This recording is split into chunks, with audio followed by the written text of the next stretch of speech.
declare lagu ini. Wartakan kehadiran, kedatangan Yesus bagi dunia. Biar dunia melihat bahwa kita punya Tuhan yang dahsyat. Yesus namanya. Kita surga bergema, lahir Raja mulia, damai dan sejahtera turun dalam dunia. Bangsa-bangsa bangkitlah dan bersoraklah serta permaklumkan kabar baik, lahir Kristus Sang Ajaib. Kita surga bergema, lahir Raja mulia. Hari-hari ini biar kita nyatakan kita punya Yesus yang dahsyat. Amin. Mari saya rindu yang wanita saja katakan lagu ini. Raja damai yang besar, surya hidup yang benar, Amin. menyembuhkan dunia di naungan Saya. Para pria katakan. Tak memandang dirinya, bahkan mau diterimanya, lahir untuk memberi Sama-sama. baru abadi. Kita surga bergema, lahir Raja mulia. Terima kasih Tuhan Yesus. Kelahiran-Mu membawa dampak buat kami.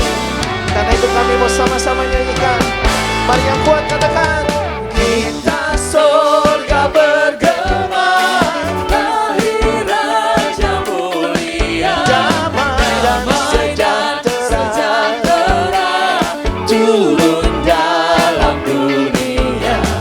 Bangsa-bangsa bangkitlah dan bersoraklah serta permaklumkan kabar baik, lahir Kristus Sang Ajaib. Kita surga bergema, lahir Raja mulia. Ya Tuhan yang luar biasa. Haleluya. Haleluya. Terdengar suara nyanyian bahwa Yesus sudah lahir. Dan Yesus akan membangkitkan saudara dan saya. Katakan. Dari pulau dan benua terdengar selalu terus lagu pujian semua bagi nama penebus. Lambaikan tangan.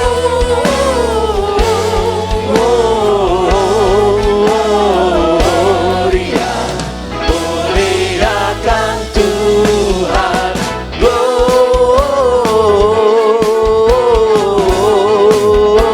Gloria, muliakan Tuhan. Thank you Jesus. Katakan tinggi-tinggi dalam surga. Tinggi-tinggi dalam surga, tentara Tuhan yang kudus, tak lelah menari juga di hadapan Bapa. Lambaikan tanganmu. Gloria,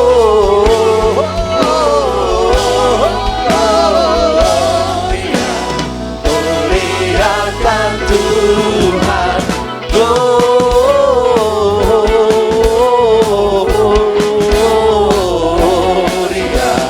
muliakan Tuhan.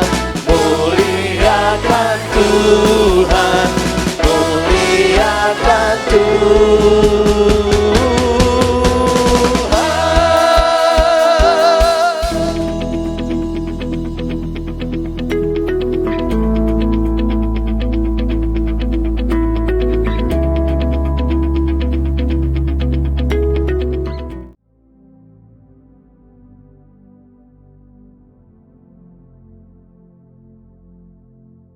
Shalom semuanya. Natal berbicara tentang kelahiran Tuhan Yesus ke dalam dunia ini. Ternyata kelahiran Tuhan Yesus ke dalam dunia ini sudah dinubuatkan oleh Nabi Yesaya sekitar 700 tahun sebelumnya. Yesaya 9 ayat 5 berkata, Sebab seorang anak telah lahir untuk kita. Seorang putra telah diberikan untuk kita. Tampuk pemerintahan ada di atas bahunya. Dan namanya disebutkan orang, Penasihat ajaib, Allah yang perkasa, Bapa yang kekal, Raja damai. Sebagai penasihat ajaib, Tuhan Yesus akan menyingkapkan rencana keselamatan sempurna untuk umat manusia. Disebutkan sebagai Allah yang perkasa. Sebab di dalam Dia, di dalam Yesus, seluruh kepenuhan kealahan akan berdiam secara jasmani. Yesus adalah Allah yang menjelma menjadi manusia. Yesus adalah sepenuhnya Allah dan sepenuhnya manusia.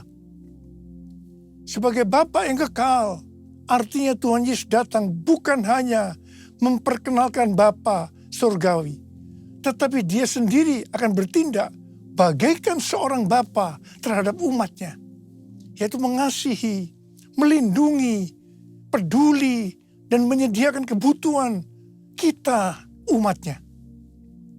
Sebagai Raja damai, Tuhan Yesus akan mendamaikan kita dengan Allah melalui pembebasan dari dosa dan kematian. Oh Yesusku, Engkaulah Raja damai. Kau turun ke dunia, selamatkan manusia. Oh Yesusku, Kau Tuhan penuh kasih. Kau berikan hidupmu untuk tebus dosaku. Kaulah Allah yang kupuji. Kaulah Allah yang kusembah. Kemuliaan bagimu di tempat maha tinggi. Kemuliaan bagimu di tempat maha tinggi. Kaulah Allah yang kupuji. Kaulah Allah yang kusembah. Kaulah Allah yang kupuji. Kaulah Allah yang kusembah.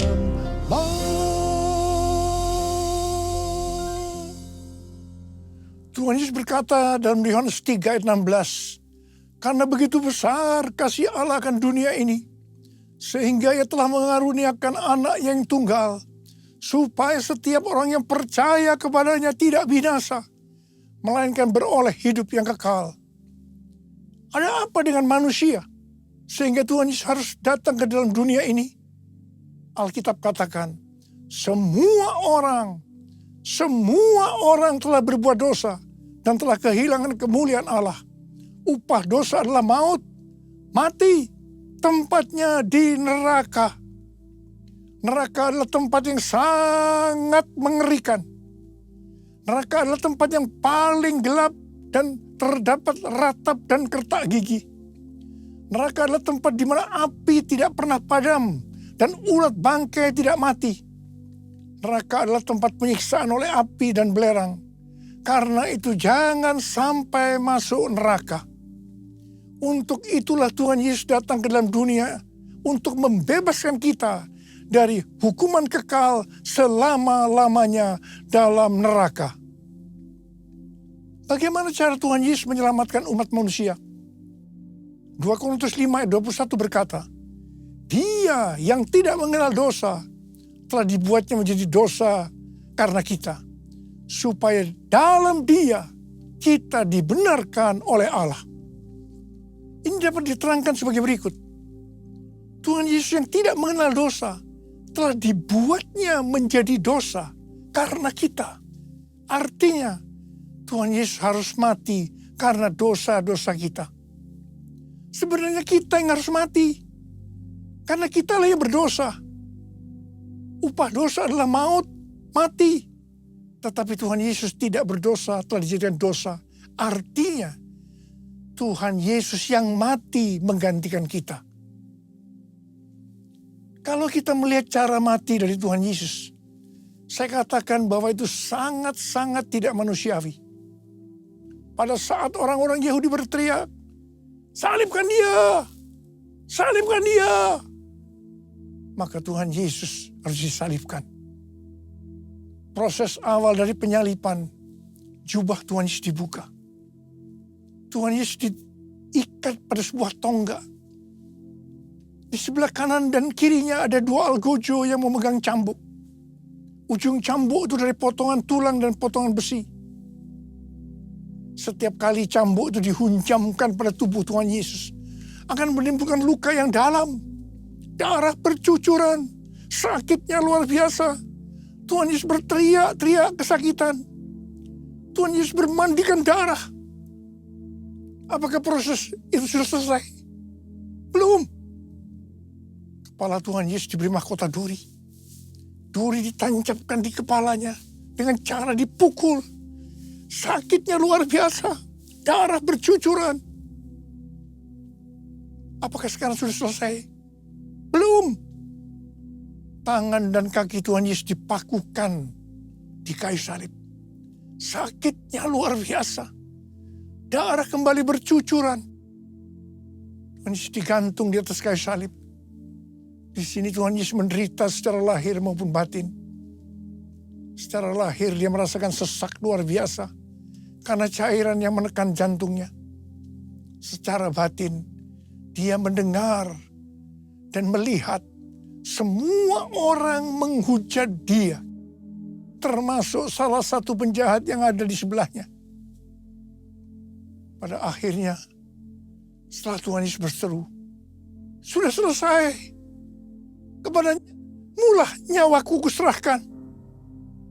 Tuhan Yesus mati.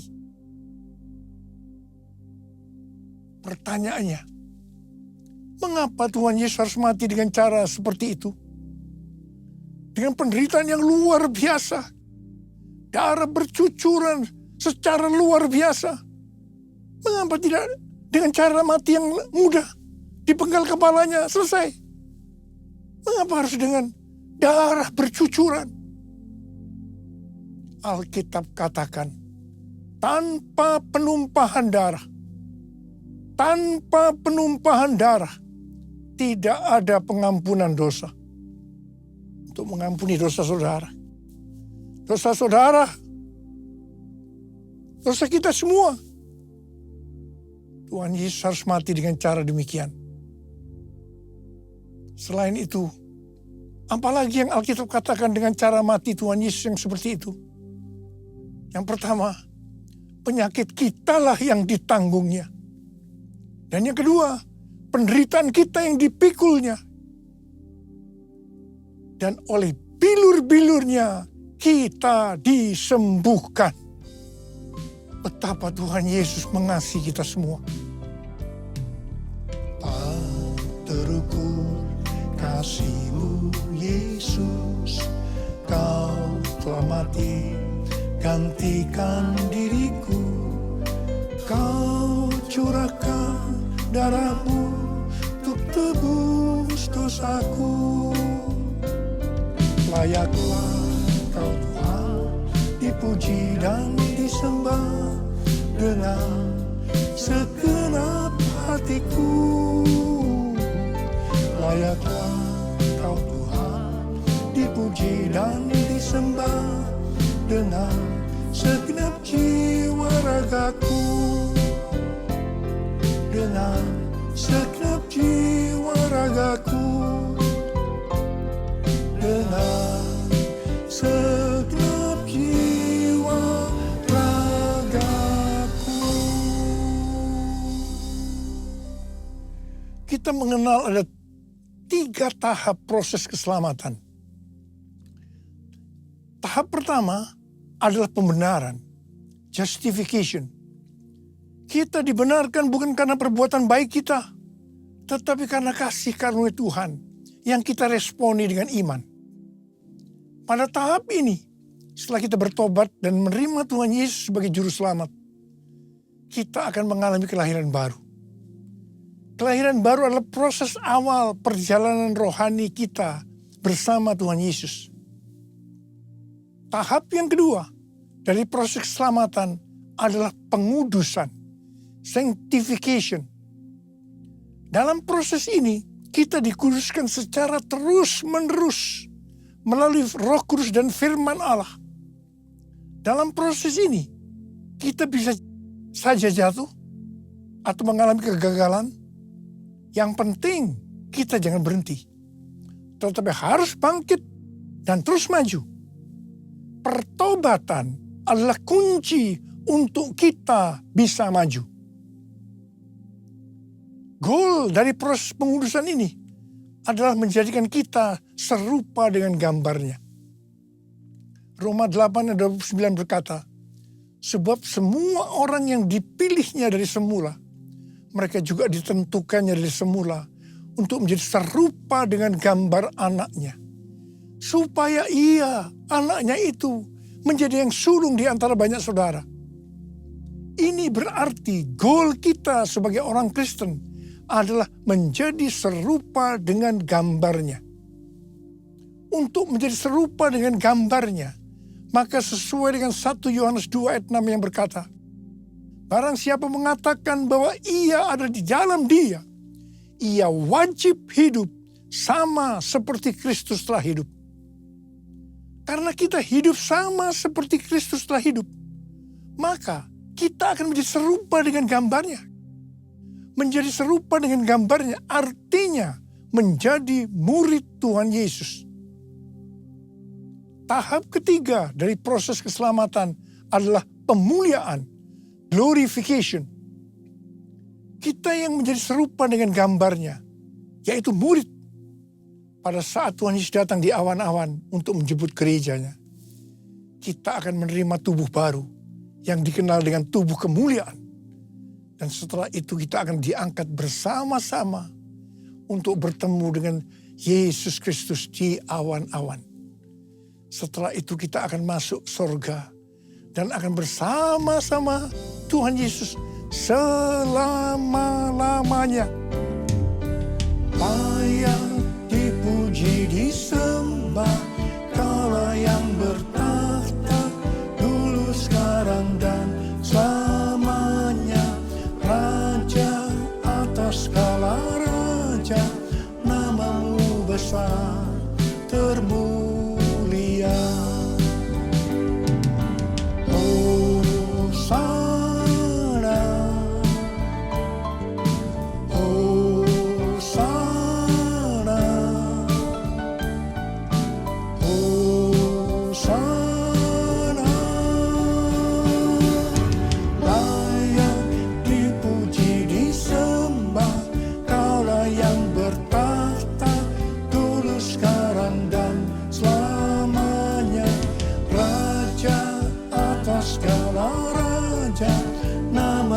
Besar termulia, namamu besar termulia, namamu besar termulia.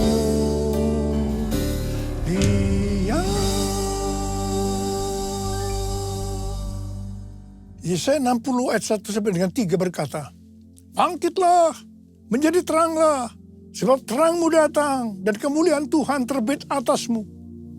Sebab sesungguhnya kegelapan menutupi bumi dan kekelaman menutupi bangsa-bangsa.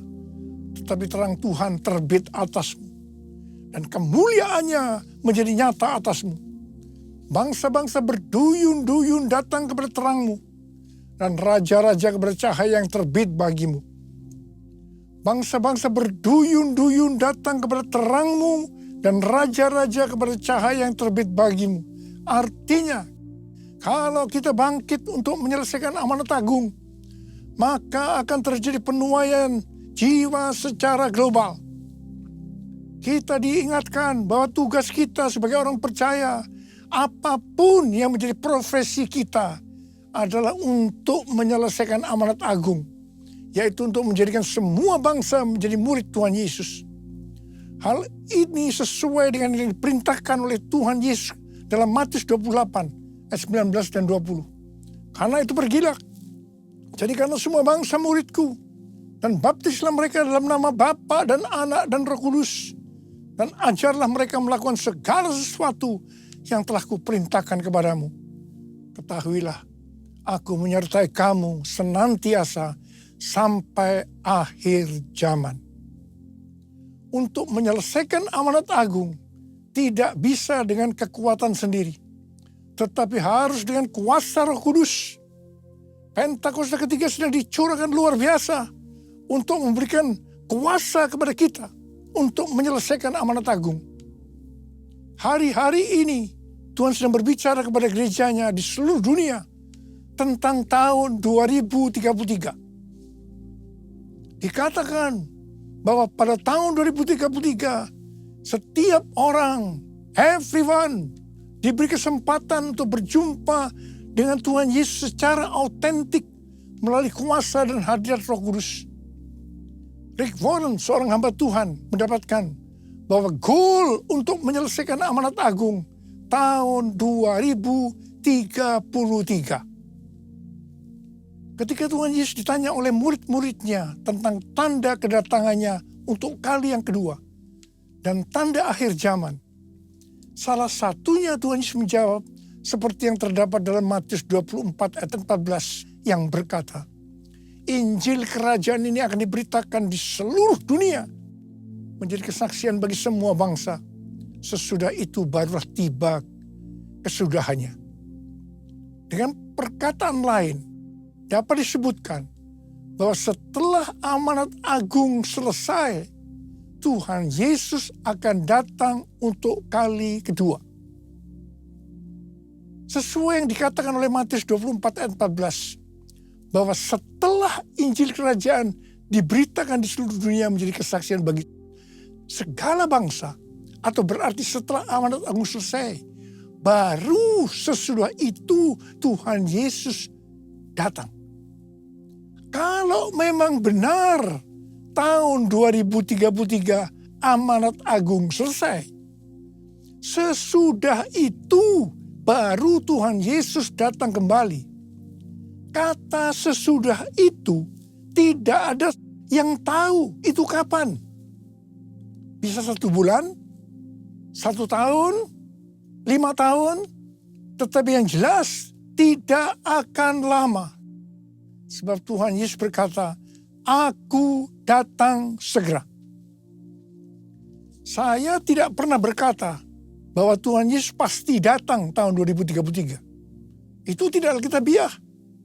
Tetapi saya katakan, tahun 2033 Tuhan Yesus bisa datang.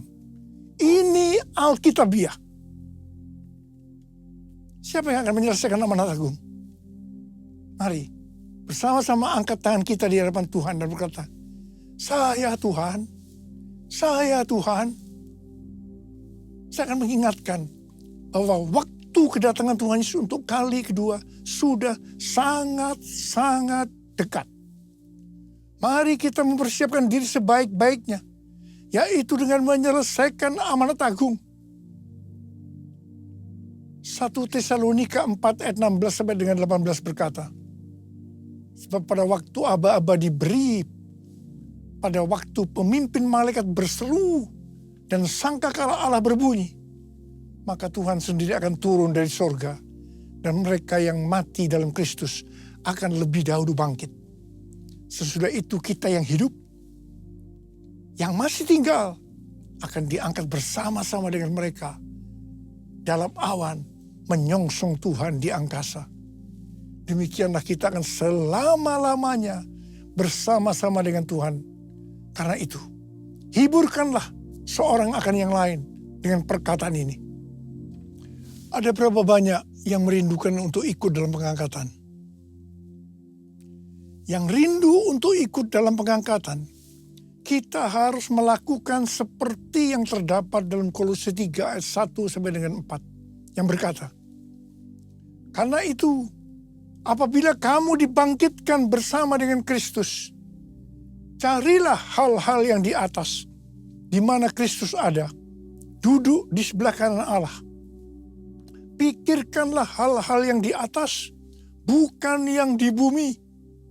Sebab kamu telah mati dan hidupmu tersembunyi bersama dengan Kristus di dalam Allah. Apabila Kristus yang adalah hidup kamu tampak kelak, kamu pun akan tampak bersama dengan Dia dalam kemuliaan. Jadi kita harus mencari hal-hal yang di atas. Kita harus memikirkan perkara-perkara di atas, bukan yang di bumi. Natal tahun 2024 mengingatkan kita bahwa Tuhan Yesus Kristus menghendaki agar kita hidup bersama-sama dengan Dia di sorga. Ingat bahwa di sorga kita punya Tuhan Yesus yang adalah penasihat ajaib, Allah yang perkasa, Bapa yang kekal, Raja damai. Karena itu kita harus memikirkan perkara yang di atas. Dan perbuatan kita harus sesuai dengan itu.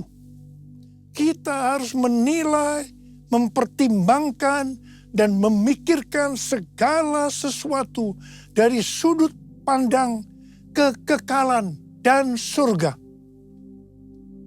Tujuan dan sasaran kita hendaknya mencari hal-hal yang rohani. Tema Natal tahun 2024 adalah pikirkanlah perkara yang di atas. Karena Tuhan Yesus merindukan agar kita bersama-sama dengan Dia di sorga. Mari kita angkat tangan kita. Katakan bersama saya. Sembah dan puji Dia. Sembah dan puji Dia. Sembah dan puji Dia, Sang Raja. Sekali lagi. Sembah dan puji Dia. Sembah dan puji Dia. Sembah dan puji Dia, Sang Raja.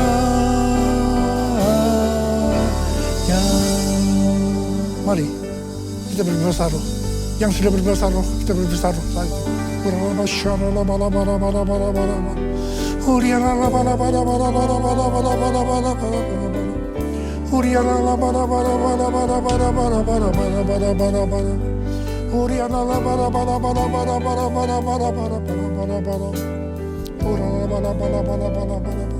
Bapa, kami berdoa buat anak-anak-Mu saat ini Tuhan. Kami akan mengakhiri tahun 2024. Kami akan memasuki tahun yang baru, tahun 2025. Berkat-Mu melimpah buat mereka ya Tuhan. Berkat-Mu melimpah buat anak-anak-Mu. Berkat-Mu melimpah buat anak. Hamba berdoa Tuhan, biarlah apa saja yang dikerjakan anak-anak-Mu berhasil. Karena mereka mengerti ya Tuhan. Mereka akan memikirkan perkara yang di atas. Tuhan, terima kasih. Terima kasih. Terima kasih. Terima kasih. Terima kasih. Terima kasih. Dalam nama Yesus kami berdoa. Haleluya. Amin. Saya mengucapkan selamat hari Natal tahun 2024. Tuhan Yesus memberkati kita semua berlimpah, limpah, limpah. Amin. Jesus for everyone. Jesus for everyone. Jesus for everyone. Jesus for everyone. Jesus for everyone. Jesus for everyone. Jesus for everyone. Jesus for everyone. Jesus for everyone. Jesus for everyone. Haleluya. Sekarang terimalah berkat Tuhan. Kasih karunia berlimpah-limpah daripada Allah Bapa dalam Anak yang tunggal Yesus Kristus. Persekutuan yang manis dengan Roh Kudus menyertai kita semua mulai hari ini. sampai Tuhan Yesus datang menjemput kita di awan-awan dan bahkan sampai selama-lamanya. Yang percaya bersama-sama katakan, amin.